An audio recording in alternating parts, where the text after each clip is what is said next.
আজকের রেসিপি যারা কাঁকরোল পছন্দ করে তাদের জন্য, যারা পছন্দ করে না তাদের জন্য। যারা পছন্দ করে না তাদের জন্য কিন্তু তারা এই রেসিপিটা চেটে পুটে খাবে, যদি একবার পাতে পড়ে। তার জন্য কি করতে হবে তোমাদের শেষ পর্যন্ত দেখতে হবে, সঠিক রেসিপিটা নিতে হবে। নমস্কার বন্ধুরা, সিম্পল কুক উইথ পলির পরিবারের সবাইকে স্বাগত জানিয়ে আমি আবারও একটা নতুন রেসিপি নিয়ে হাজির হয়েছি। তোমাদের অনুরোধ করবো তোমরা অবশ্যই শেষ পর্যন্ত সঙ্গে থাকো। খুবই সিম্পল আর খুবই ইজি ভাবে বানিয়ে নিয়েছি। কিভাবে বানাচ্ছি অবশ্যই এর জন্য তোমাদের দেখতে হবে। আর অনুরোধ করবো ভিডিওটি ভালো লাগলে অবশ্যই একটা লাইক করে দিও, আর যদি ভালো না লাগে ডিসলাইক করে দিও। কিন্তু অবশ্যই তোমরা কমেন্ট করে একটু জানাও। তোমাদের কমেন্ট আমার কিন্তু অনেকটাই অনুপ্রেরণা। তো প্লিজ তোমরা কমেন্ট করো, জানাও, আর কি ধরনের রেসিপি চাও অবশ্যই কিন্তু সেটা তোমরা জানাতে পারো। তো চলো কথা না বাড়িয়ে শুরু করে দিই আজকের রেসিপি। অবশ্যই অবশ্যই তোমরা শেষ পর্যন্ত সঙ্গে থাকো। এর জন্য আমি এখানে 300 গ্রাম কাঁকরোল নিয়েছি, কেউ বলে এটাকে ঘি করলা, তো এটা কাঁকরোল বলে থাকি, ঘি করলা বলে থাকি। আর নিয়েছি 350 গ্রাম আলু আর 50 গ্রামের একটা টমেটো, সাথে নিয়েছি এখানে 40 গ্রাম মতো পেঁয়াজ। তো আর সাথে এখানে দেখো 1 চামচ পরিমাণ আদা নেব, সেই কারণে আদা, 7 কোয়া রসুন, 1 চামচ জিরে, আর নিয়েছি 4টে লঙ্কা। অবশ্যই ঝালটা কম বেশি করতে পারো। একটা পেঁয়াজ দিয়ে আমি মশলা করে নেব। তো প্রথমে হচ্ছে কাঁকরোলটাকে কেটে দেখাবো কিভাবে কাটছি, দেখো।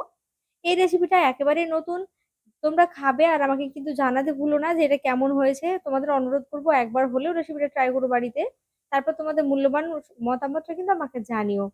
তো প্রথমেই দেখো আমি প্রথমে হাফ করে নিয়েছি, তারপর এটাকে 3 টুকরো করে নিয়েছি। দেখো খুব একটা বেশি মোটা নয়, আবার খুব বেশি একটা পাতলা নয়। তো চলো সবটাই এইভাবে কেটে নেব। এবার দেখিয়ে দেব যে করলাগুলো বীজ রয়েছে, যেগুলো ধরো বীজ আমরা পছন্দ করি না, যে একটু বীজটা বেশি মানে পুষ্ট হয়ে গেছে আর কি। তো সেই বীজগুলোকে প্রথমে হচ্ছে আমি এবার কেটে ফেলে দেব। চাইলে পুরোটাই কিন্তু ওপরটা ছিলে ফেলে দিতে পারো, বা চাইলে কিন্তু এইভাবে এই অংশটা ফেলে দিতে পারো। এভাবে ফেলে পরে একটু নষ্ট কম হবে, আর পুরোটা ছিলে ফেললে তো বেশি নষ্ট হয়ে যাবে, তাই না? তো এখানে হয়ে গেছে কাটা, দেখতে পাচ্ছ পাশে কত বীজ পড়ে রয়েছে।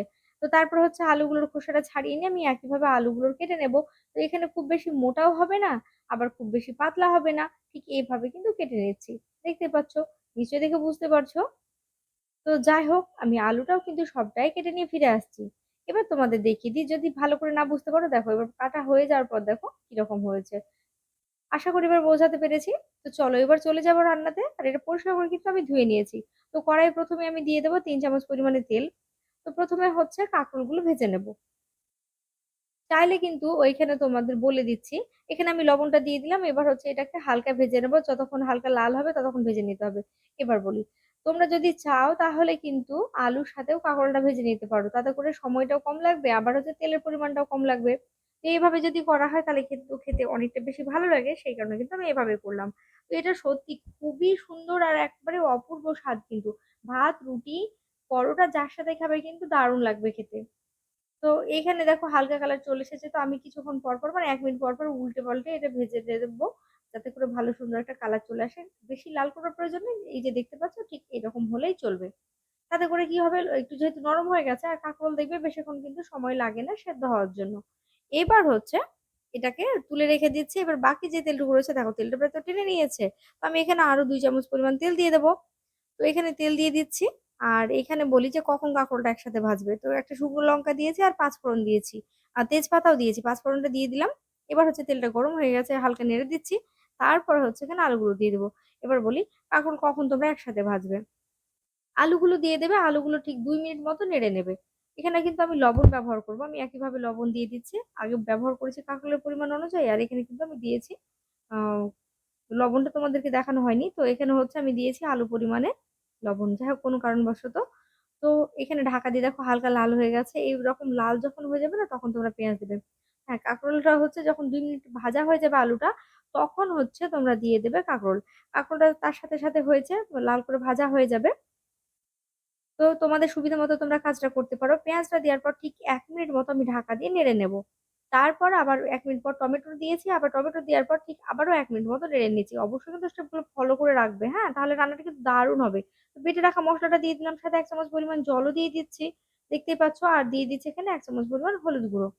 অবশ্যই কিন্তু এগুলো খেয়াল রাখবে। আর সামান্য চিনি দেবে, চিনিটা দিলে কিন্তু স্বাদটা অনেক বেশি ভালো হয়ে যাবে। এবার খুব ভালো করে আঁচটাকে কমিয়ে রেখে এটাকে এবার হচ্ছে কষিয়ে নিতে হবে। তো মশলাটা যতক্ষণ না ভালোভাবে কষানো হচ্ছে, মশলা থেকে একটা সুন্দর ঘ্রাণ না বেরোচ্ছে, ততক্ষণ কিন্তু আঁচটাকে কমিয়ে রেখে কষিয়ে নেবে। যদি মনে হয় এখানে আর একটু জলের প্রয়োজন রয়েছে, তাহলে কিন্তু তোমরা দিতেই পারো, কোনো সমস্যা নেই। আমি বারবার ঢাকনা খুলে কিন্তু নেড়ে দেবো, আর আমি বলছি অবশ্যই কিন্তু আঁচটা তোমরা কমিয়ে রাখবে। তো মশলা কষাতে গিয়ে কিন্তু দেখবে আলুটা অনেক সেদ্ধ হয়ে যাবে, তাতে করে তোমাদের সময়টাও কমে যাবে আর রান্নাটা কিন্তু খুব সুন্দর হবে। এখানে আমি কিছুক্ষণ পর দিয়ে দিচ্ছি, মোটামুটি 3 থেকে 4 মিনিট পর দিয়ে দিচ্ছি হচ্ছে এখানে কাশ্মীরি লঙ্কা গুঁড়ো, আর দিয়ে দিলাম সামান্য পরিমাণ লবণ। লবণটা একটু আমার কম মনে হয়েছে, সেই কারণে কিন্তু লবণটা দিয়ে দিয়েছি। এবার একটু জল দিয়ে মশলাটাকে আবারও একটু কষিয়ে নিচ্ছি। এখানে মশলাটা যখন ভালো করে কষানো হয়ে যাবে, দেখো আমি কিন্তু স্টেপগুলো যেভাবে বলছি সেভাবেই কিন্তু ফলো করে রান্না করো, তোমাদের রান্না কিন্তু খুব সুন্দর হবে। এখানে দেখো 90 ভাগ প্রায় সেদ্ধ হয়ে গেছে। এবার হচ্ছে আমি এখানে দিয়ে দেবো ভেজে রাখা কাঁকরোলগুলো। কাঁকরোলটা দেওয়ার পরে কিন্তু আমি আবারও 1 মিনিটের জন্য ভালো করে কষে নেবো, যাতে করে কাঁকরোলের মধ্যে মশলাগুলো খুব ভালোভাবে লেগে যায়, খুব ভালোভাবে একটা সুন্দর ঘ্রাণ চলে যায়। দেখবে রান্নাটা কিন্তু অনেক বেশি ভালো হবে। 1 মিনিটের জন্য এইভাবে কষিয়ে নিচ্ছি। তারপর অন্যদিকে আমি জল গরম করতে দিয়ে দিয়েছি। এখানে কিন্তু অবশ্যই জল গরম ব্যবহার করবে, রান্নার স্বাদটা যদি একেবারে পারফেক্ট চাও তাহলে কিন্তু আমি বলবো গরম জল ব্যবহার করলে রান্নাটার জন্য শ্রেয়।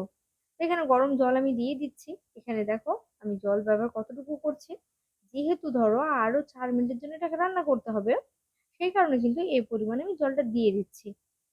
তারপর হচ্ছে এটাকে যেই আঁচটা ফুটে উঠবে, মানে ঝোলটা ফুটে উঠবে, আঁচটাকে কমিয়ে রেখে 4 মিনিটের জন্য রান্না করে নেবো। দেখো 4 মিনিট পর ফিরে আসলাম, আর দেখেছো জানালার কাঁচ দিয়ে কিন্তু এখানে রোদের ছটাতে ঠিক রান্নার উপরে এসে পড়ছে। তো যাই হোক আমি দেখো এবার এরকম করে নিয়েছি, আর দেখতে পাচ্ছ গ্রেভিটা এরকম রয়েছে। কিন্তু গ্যাসের ফ্লেমটা বন্ধ করে দিলাম, আর এখানে হচ্ছে গরম মশলা ছড়িয়ে দিলাম। এতটা কিন্তু গ্রেভি থাকবে না, দেখো অফ করার মাত্র কিন্তু অনেক গাঢ় হয়ে গেল। এবার এটাকে পরিবেশন করে নেবো। তোমরা জানিও তোমাদের কেমন লেগেছে। এটা দারুণ হয়েছিল কিন্তু, তোমরা অবশ্যই বানাবে আর আমাকে জানাবে। প্রিয় দর্শক বন্ধুরা, কেমন লাগলো আজকের রেসিপি অবশ্যই কিন্তু তোমরা জানিও।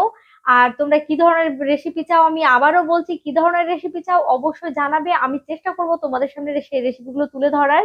তোমাদের মূল্যবান মতামত কিন্তু আমাকে জানাতে ভুলো না। যদি ভালো লাগে চ্যানেলটা একটু সাবস্ক্রাইব করে দিও, আর বন্ধুদের সাথে শেয়ার করে অবশ্যই আমাকে একটু সাপোর্ট করো।